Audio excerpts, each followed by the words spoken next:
Everyone, my name is Muhammad Shaypen Balawag, and today I will share my reaction and reflection about the dynamics of the Gini index and how it reflects income and equality in society.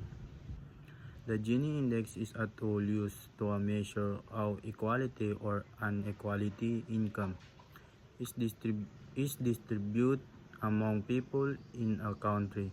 A higher Gini index means greater inequality, while a lower Gini index indicates a more equal distribution of income.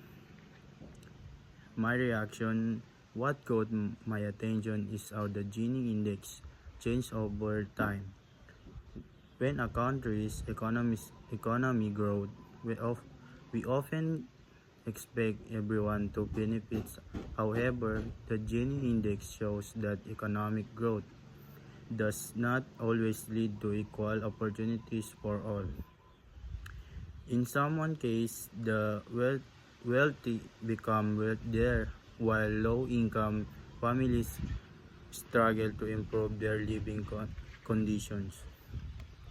I realized that income inequality affects many aspects of life, such as to education, healthcare, housing, and employment opportunities. When equality becomes too high, it can create social division and make it harder for people from disadvantaged backgrounds to improve their lives. My reflection, this topic made me understand that economic process should not only be measured by how much a country produces, but also by how fairly resources and opportunities are distributed among its people. Government and communities need to implement policies that promote inclusive growth, such as quality education, job creation, and social protection programs.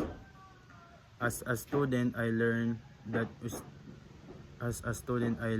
understand income inequality helps us become more aware of social issues and encourage us to support initiatives that promote fairness and equal opportunities for everyone. Thank you.